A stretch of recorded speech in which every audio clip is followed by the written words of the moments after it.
You are listening to Adoptees On, the podcast where adoptees discuss the adoption experience. I'm your host, Haley Radke, and this is a special episode in our Healing series where I interview therapists who are also adoptees themselves so they know from personal experience what it feels like to be an adoptee. Today, we are going to meet a new to Adoptees On psychologist and do a hybrid episode. So we'll hear some of her story, and throughout we'll be talking attachment challenges and how adoption trauma can display throughout our lives. Let's listen in. I'm so pleased to welcome to Adoptees On, Dr. Sharon Stein McNamara. Welcome, Sharon. Hi, good to be here. I would love it if you would share a little bit of your story with us. Sure. So I was adopted in 1959. I was adopted through Children's Home Society of Minnesota, and my birth mother at the time was 19. One thing I have just recently found out that I'm so excited about is that there's a Minnesota History Museum. There's a book that's come out about the Booth Hospital, Booth Memorial Hospital of the Salvation Army, and I was born in that hospital. That's where the unwed mothers went to give birth. Anyway, so I was adopted by two people who couldn't have children on their own. They were infertile. My mom and dad are Betty and Bill Stein. They're both dead now, but it was a difficult adoption, I think, in that they waited 7 years. They never told me exactly why, but they kept on getting turned down by Children's Home Society. I later found out that it was probably due to my father having been a World War II veteran and that he had some PTSD. But that wasn't until I got the papers later. I actually did get all my records. I petitioned the court. So even then, they knew to kind of watch for PTSD symptoms. That's interesting. Yes. In a home study. Yeah, a little bit. I mean, they didn't really, they just mentioned that he seemed to be more anxious. But after 7 years, they got the go-ahead stamp anyway. Oh, well, see, the story is that my dad called and said, "Hey, we've been waiting all this time. What's going on? We're going to go to Lutheran Social Services if you don't give us a baby." And so then they gave me to them.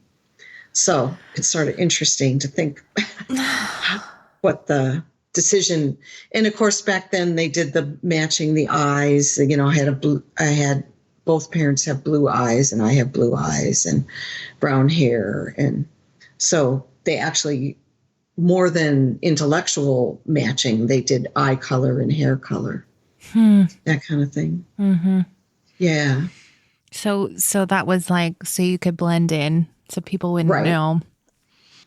But yeah, my parents, they basically were told that we were blank slates, that they were to tabula rasa. And so I have a younger brother and a younger sister. My brother's 2 years younger and my sister's 5 years younger.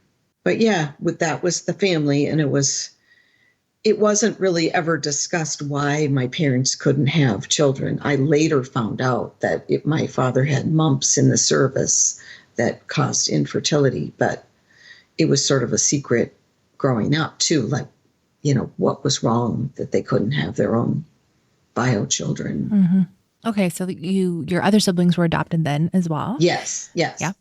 I found my birth mother when I was 22. So gosh, what was that? Was in the 80s, right after graduation from college. And she was willing to see me, to meet me. She said she had been thinking about it every day, or, you know, well, every year at least on my birthday. And so she had wanted to have a connection. In the long run, when I look back over my family history, the person that I have the most anger or, you know, confusion or upset with is her father, my birth mother's father, because he was the one who said, "We can't deal with a baby. We can't, you know, you can't keep her." And so I know all that retrospectively, but. And so you found her just a couple years after, for you in age, that she was when she relinquished to you. Right. Yeah, she was 19 and I was 21 or 22. I think it was 22. Yeah. So I learned all about therapy because I went to therapy, from college age on, and then being interested in psychology, I ended up wanting to go on and study more.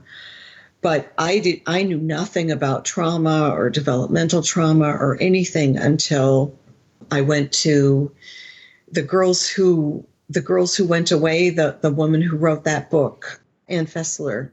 And I remember being in the audience listening, and she kind of looked at me because I asked a question, and she said, well, yeah, this is trauma.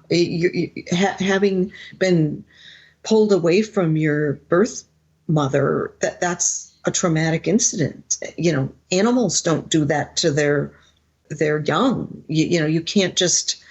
And she was the first one that I remember hearing about, like comparing things like how, like if a shepherd knows that the baby lamb has been lost its mother, they have to do all kinds of elaborate stuff to get that, the mother lamb to take that baby, or the mother sheep to take the baby lamb.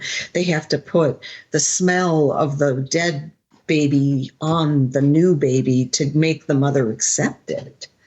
And I was like, oh my gosh, we do all that for animals? And then, they just hand over a newborn baby. So in my case, I know, and I've done a lot of therapy, a lot of work on myself I believe that because I was in a foster home for the first 6 weeks. So I know I was a breech birth, 48 hours in labor. And this is from the Booth Brown house. My birth mother has told me the story. And she said I was breech and probably had possibly even a dislocated hip as an infant being born. And so they put me with a foster parent to watch and see if everything was going to be okay. And she said she remembered visiting me. She wasn't sure about relinquishing, and she went back and forth. But in the end, her father basically said, look, we're not going to help you. And my birth father, first father, whatever, was not wanting to marry her. So it was back in the day when like a woman alone couldn't be an unwed mother. It was just not allowed. So you went to a screening of Ann Fessler's documentary, and that's where you first learned about attachment trauma. Can you tell me, where were you in your training to become a psychologist? Had you already become a psychologist? Yes, I was already a psychologist. They never talked about... So I went to a developmental psychology program, Harvard, the Graduate School of Education in Developmental Psychology. And I don't know if you've heard of Joyce McGuire Pavo. Mm-hmm. She was ahead of me in that same program. And so she was the first person that I had ever spoken to who really studied adoption.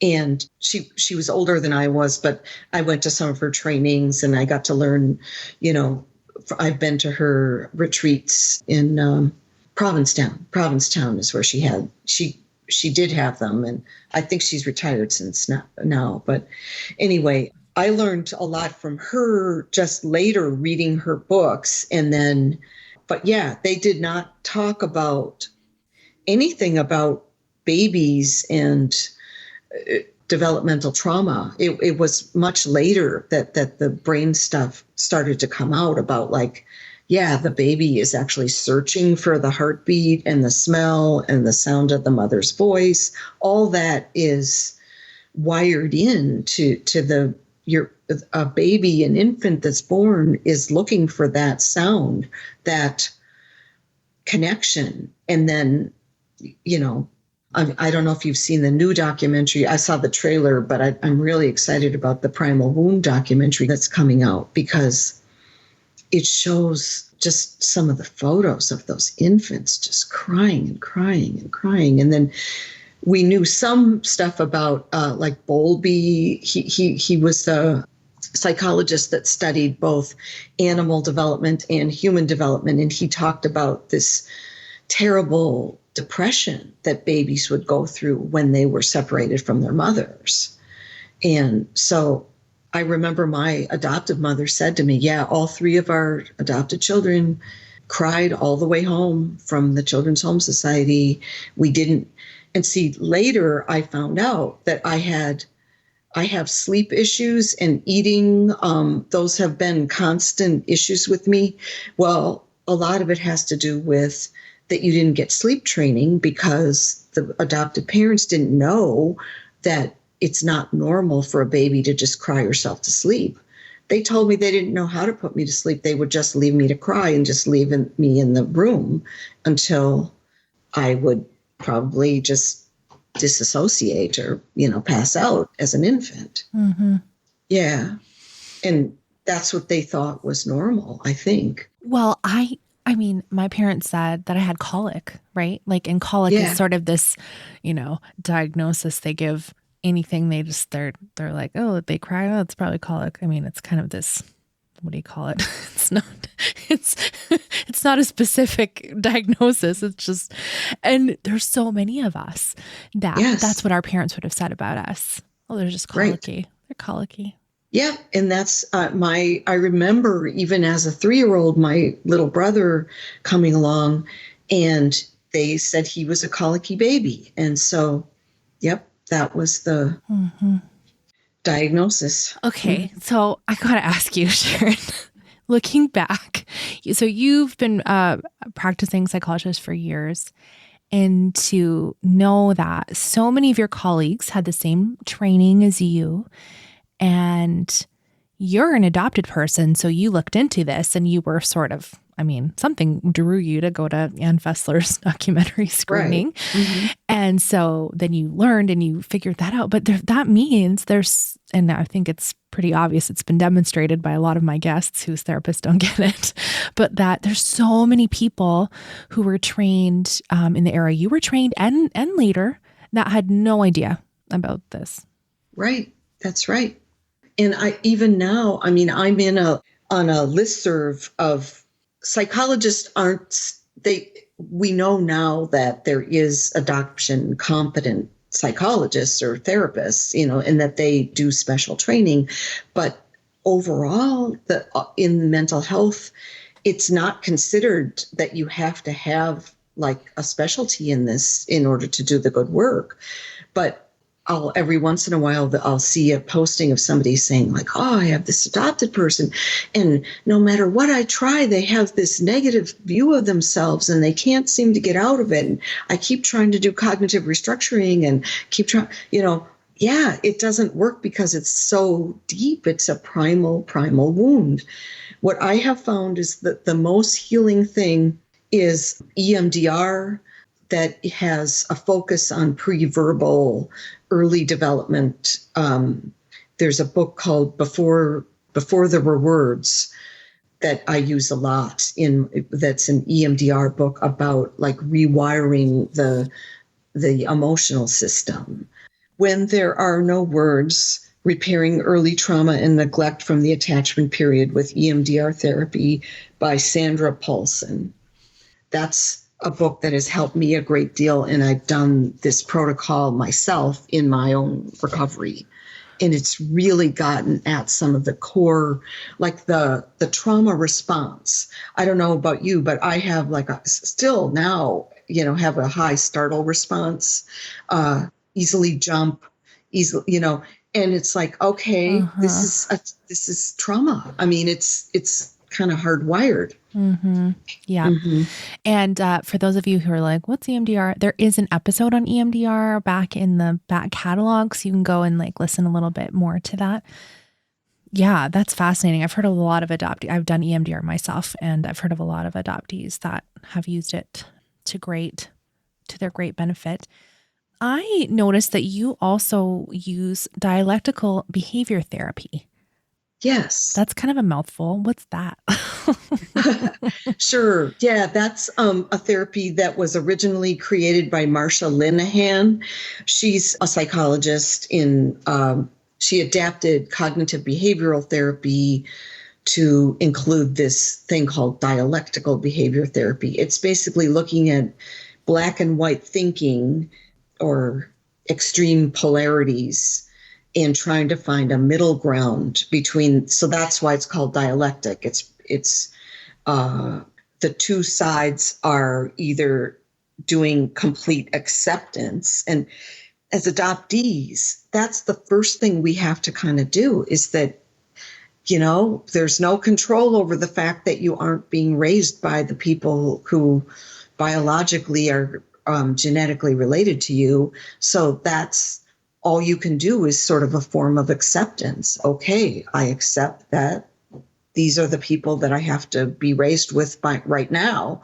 Later, you can decide to end that relationship if you choose. But as a child, so it's the two sides of the dialectic. The big teeter-totter basically is, can you change the situation, or do you need to accept the situation? So there's change strategies and acceptance strategies.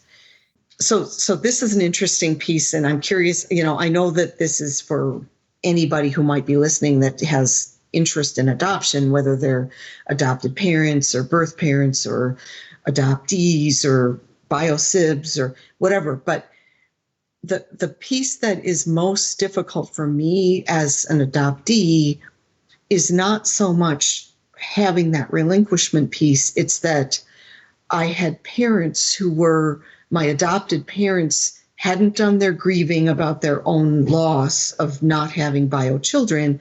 And they also were fairly self-absorbed people. They had, I was there for them, that they wanted a child and they got a child.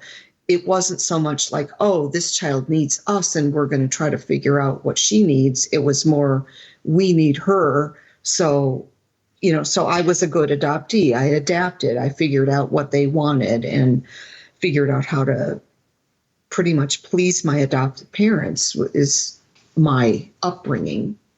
My sister was more like fine, I can't do what they want, so I'll rebel. And so it was a somewhat difficult childhood in terms of having two girls that were quite different from each other. And of course you're going to create the family that you have with the siblings that you have. My brother was in the middle. So he was he just sort of figured out how to try to make everybody happy. But yeah, so we had these two sides that my sister and I kind of acted out. What can it do to someone to be the good adoptee and to, just kind of give in and be molded into what's sort of expected instead of being allowed to be your own self? Yeah, I mean, and I think that if you know that survival is to be what they want, what your adopters or your adoptive parents want from you, you're going to figure that out and just do what they want or say what, and I do think you give up pieces of yourself. I mean, it was clear I figured out that they wanted someone who was good in school. So I was a straight A student. I was going to figure out how to be the very best student I could be. It also gave me some freedom from home. So there was a win-win thing. And so that I raced through college and went on to get a PhD, or, well, in my case, an EDD in psychology, because it was a safe place to feel like I could fulfill my parental wishes. Oh my goodness. Yeah. There's so much weight put on the expectations. It's just so weighty, I feel like, for so many. Yeah. And then not even knowing what is it that you inherited from these other people that you have a genetic makeup from, is there a musical ability? I don't know if you got yours, but when I was a child, they did give me that piece of paper that's called the social history from Children's Home Society. And I would read that over and over and over again. And in my case, it said, So a lot of people would call that like non-identifying information, right? Right. The Yeah. non-identifying information. Yeah. Yes. The social history piece. Yeah. Because it would say, I remember reading that my birth mother and her sisters had musical ability and I liked to sing. So that was like a thing that, oh, so maybe that is a little clue to who I am genetically. So now with your training and you're looking back on all these things, what do you think is one of the like critical pieces of information for adopted people to know about the impact being separated from their first mother has had on them? So the biggest piece that I lived this and I, learned it, out of trial and error, living through, is you're very vulnerable. Most adoptees, at least my experience has been, and mine has been, that during adolescence, it's a very vulnerable time because you don't have these pieces of information about like, who am I? Like, where did I come from? So having that missing piece makes adolescence really difficult. So one of the things that I'm actually working on a memoir, a healing memoir about my personal history and that what I've learned as far as healing as an adoptee. So one of the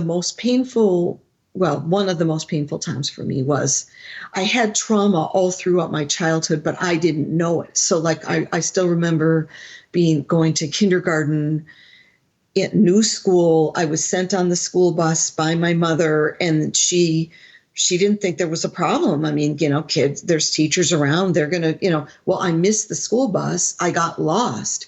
And I completely freaked out so badly that I was just sobbing and sobbing. And I literally dissociated. I remember blacking out and then kind of coming to with my mom there and the teacher saying, "What's the problem? Your mom is here. She came to pick you up." But I thought that I was going to be left forever, at school. I really, and see, I think adoptive parents and adoptees don't realize, oh, you mean other people don't have that kind of abandonment fear? It doesn't go all the way to where you like think you're going to die. And see, that's what adoptees have, because we were traumatized to feeling like we were going to die when we had that original loss. You're listening for the voice, you're smelling for the smell, your brain is thinking you're going to die because you're with strangers now. The people that are supposed to take care of you are gone. So then that repeated throughout. I mean, I had episodes where my parents didn't come home they left me with a babysitter and didn't come home, and I would have, again, panic attack, anxiety. I know people that watch like This Is Us, the adoptee in that television show will sometimes have, just this high anxiety. And yeah, I was exactly like that. And then when I had my first breakup, I was 17, fell in love, was completely like boundarylessly in love, of just like merging with this boyfriend, felt like, and then when he broke it off, I became suicidal. I said things in my head like, if I am going to be alone and not have him, I don't want to live. And just, it took several months, but it was, I almost got hospitalized. I didn't, but I did have suicidal chronic thoughts of suicide after that breakup.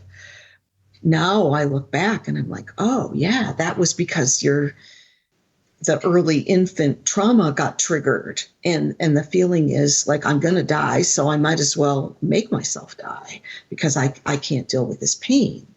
I did get good therapy and was at that time able to work through that. But I remember seeing that movie, Ordinary People, when the brother, his brother had died in that film, and he had the same kind of thing, like this feeling of like, oh my gosh, I can't live, In his case, I think it was survivor's guilt more than, but it was definitely a trauma reaction.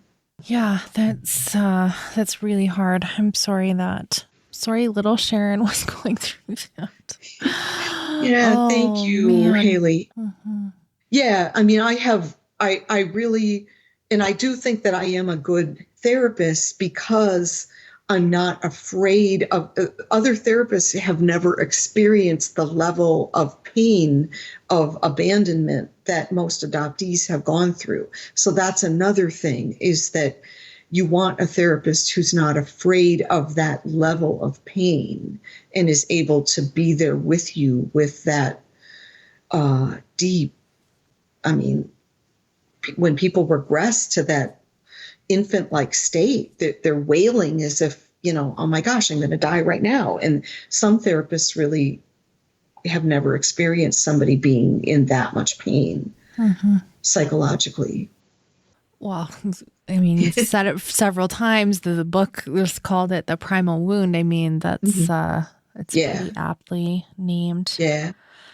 Well, I want to make sure we have space for the other side. So when adoptees are discovering like, wow, so I have all these things happening in my life and maybe there's a root cause somewhere. Lots of people discover my show and they're like, whoa, I never thought adoption could have been, like talk to us about the hopeful side. Once you see that this really the primal wound and talking about developmental trauma and all those the buzzwords that we use all the time. Once we know that, what's on the other side of that for us? Like talk about the hope. Let's not get stuck. Oh, absolutely. I mean, so I think of multiple layers of recovery. So the first recovery for me was after that having suicidal thoughts. And the other thing is I had a negative belief that I didn't know I held on to, which was I'm just a random accident. I have no purpose to be here. I was just born by accident. In fact, I felt almost like a burden sometimes. And this is partly my adoptive parents they sometimes complained. They would say things like, "Oh, you kids are so expensive," or "I can't believe how much you cost us." And I'm like, okay. Other kids probably wouldn't have picked up on that and felt bad, but adoptees do. They internalize all that with like, "Oh, I guess I'm a big burden on them. Wow, I better be perfect, or I better be, good enough so I don't get thrown out." So those unconscious beliefs were in my mind. And so it was actually a spiritual piece that helped me. One of the therapists that I had talked about, well, just because your first mother and father couldn't keep you doesn't mean that you weren't meant to be here. Maybe you have a bigger purpose than you understand. Maybe there's a spiritual purpose. Maybe there's something that you don't fully comprehend that is your purpose here. And that was actually, I mean, this may sound a little like, I don't know, woo woo or out there, but this literally happened to me. I had a spiritual experience. There was a time when I was thinking about killing myself, and I had like an experience of, now I think maybe it was like some kind of ancestor medicine or something, but a woman came to me and just kind of spoke to me. This was just thoughts. It wasn't like I had a vision or a hallucination, but I remember feeling that it was a presence, and just said, you have more to do in this life. You have more to give here, and you will know later that you won't know, but you will help a lot of people.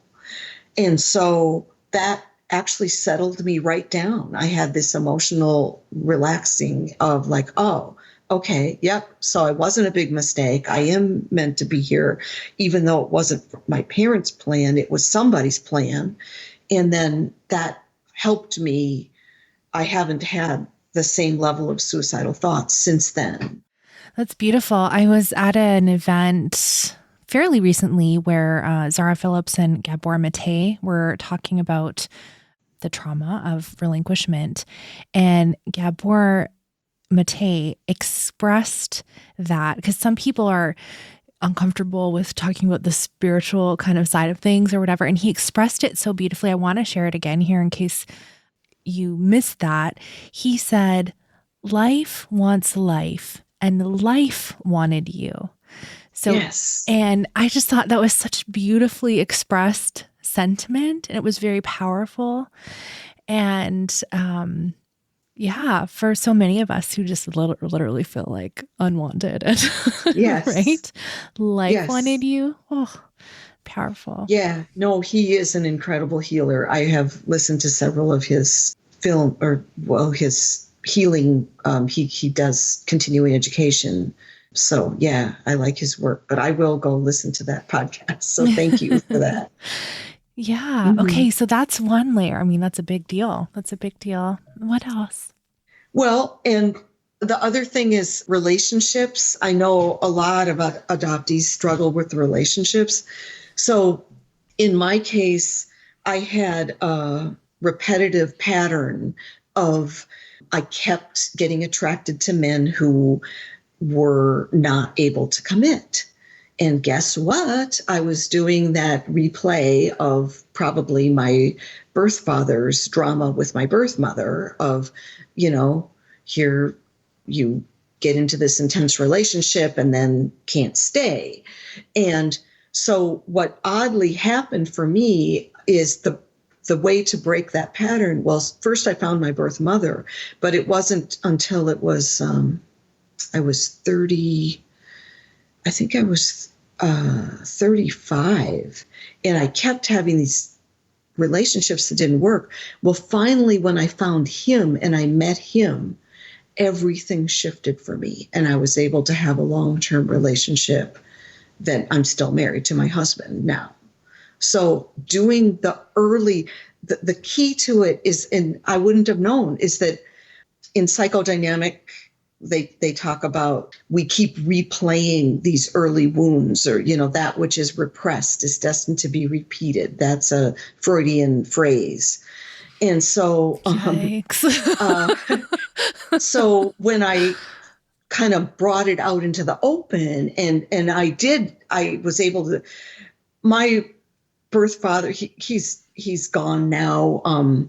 Anyway, he was not really very capable of talking much with me. He felt incredibly guilty with the wife that he married after he left my mother. That she knew about me, but they were quite conflicted about what to do about me. So there was a lot of drama about that. So he kind of kept me as like his.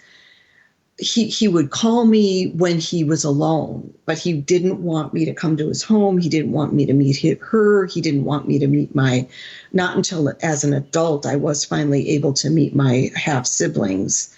But these relationships are incredibly complex. I mean, you've got 4 sets of parents. I mean, not sets, but 4 parents, birth mother, birth father, adoptive mother, adoptive father. And then how do you manage all these parents and siblings and it's complicated to be able to finesse it. So anyway, long story short, what happened to me was seeing him and grieving for that and understanding that he couldn't have been able to be in my life freed me up to break that pattern of having these men who couldn't commit.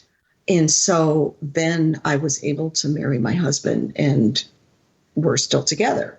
But I married a man who is incredibly patient and capable of having, I'll occasionally still, even now, he'll be down in the basement working, and I'll think he's left the house, and I'll be like, where are you? Where are you? I've lost you. What, are you here? And, walk around the house yelling his name, because there's still the baby part of me that's going, this person that I'm supposed to be attached to isn't really, really going to stay. They're going to leave. So I appreciate you saying that so much, Sharon, because that connected a dot for me, big time. because there often, if I don't know where, we moved recently. We used to live in a very, very tiny house, and now we have a bit of a bigger house. So it could be that we don't know where each other is. It's not imagined. It's just like a normal house.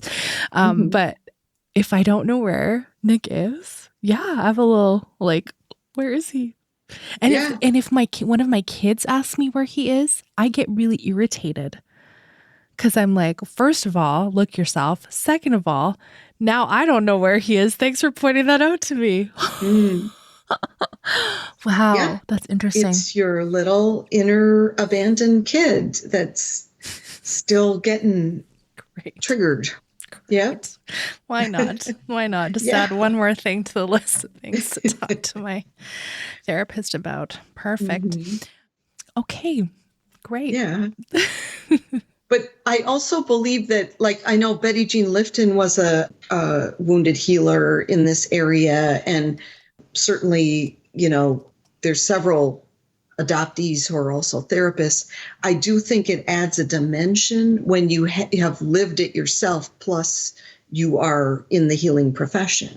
There just is that's a plus to it if you've worked through your stuff to be able to offer it to others. Well, and there's so many adoptees that choose various healing professions. I think really I've seen that a lot. A lot. Yeah. Huh. And I mean, I didn't realize this at the time, but like my degree's in psychology. I'm not a psychologist, but it's interesting, right? When you're in your teen years, late teens, going into university and picking psychology, it's like, it's kind of like, how do I get to know myself, right? How do I figure out human behavior and all that? Like, I think it was kind of a cry for, hello, find myself. Yes, very, very much for me too. But it's interesting because I couldn't really own it until later. I went through my whole graduate school program and I studied compulsive gambling because that was okay, because my adopted grandfather had a gambling problem. So that was allowable. But to study abandonment trauma or developmental trauma, it wasn't until later that I really realized that, and also addictions. I mean, I certainly know, many adoptees have, because you're trying to block out such emotional pain, and it's attractive to use drugs or alcohol to kind of numb that until you can do your full grieving and acceptance of the pain. Yeah, totally. Wow. Okay. Well, I know that you brought a recommended resource, but before we get to that, is there anything else that you want to share with us or thoughts you want to leave us with?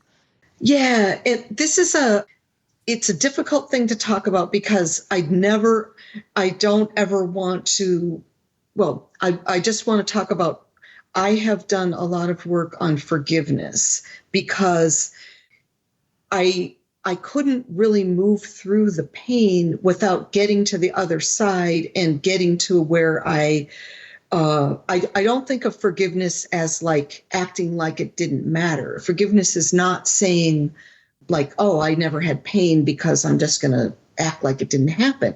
No, forgiveness is acceptance of that people did things to us, adoptees, and that we have to reduce our expectations that they could have acted differently. So I have forgiven all 4 of my parents and done a real piece of work on how much I got hurt by their choices and the pain that I went through and the releasing the expectations that they could have done things differently. And this I was taught through a person who, she actually is a first mother. She uses birth mother or first mother, is Mary Hayes Greco. And she wrote the book that I mentioned, the audiobook called Ambushed by Babies. And it's one of the stories is about the relinquishment she went through. And she also has other children. So she talks about being a mom and all the pieces of being a mother, but she's also a forgiveness trainer and has helped me a great deal with that, because at the end of the day, we can't ever go back, and no one can make up for the loss that happened. It is what it is. So radical acceptance and releasing my expectations. And I've even gone so far as to do ancestral healing, because the grandparents played a role for both my birth father and birth mother. This was back in the 50s late 50s, when it was like unacceptable to have a child that was pregnant out of wedlock. And so my prayer is that the earth, the world, the whole world becomes more accepting of there's complicated ways to have a family. I was just talking to someone about family preservation, because I'm really passionate about it. And we were lamenting the current state of foster care and how this is a long story. Anyway, there was a Twitter thread, and someone who was advocating for more foster families. We got to find families for these kids. And someone just so succinctly and impactfully, I think, replied, they already have families. And I don't know why that was such a light bulb moment for me. Like, they already have families. Like, we already had families. And to negate that and just gloss over it, and I don't think blank slate theory has really cleared out the way many people might have thought it had. Right. So yes. That's really impactful how you said that. I really appreciate that. So yeah. It's true. It's true. Thank you so much, Sharon, for sharing some of your story with us and some of the ways that you found to help adopted people. Where can we connect with you online? My website is SharonSteinMcNamara.com. So that would be the best place. And I also have email. I can, give you my email, SharonSteinMcNamara@gmail.com. That's perfect. I will share both of those in the show notes. And I'm really thankful to have more adoptees who are therapists, psychologists in the world to serve our community. Thank you. Yeah, thank you.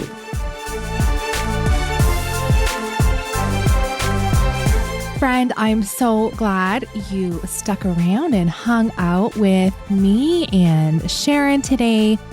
I want to give you a couple of real-time updates. So if you are listening in real time when this episode is released, I'm Canadian and I happen to live in Alberta, which is the province that at the time of the recording, hopefully this has changed, but we are number one for COVID in North America, which isn't great. It's not great to be number one in that, but that means my kiddos have come home for online learning. And I'm sure you can understand that means it has a significant impact on the Adoptees On production capabilities. So I'm coming to let you know just a couple things.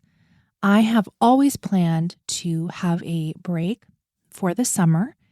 And this year, Adoptees On will be just on a pause for the summer, and we'll be back in September with new episodes.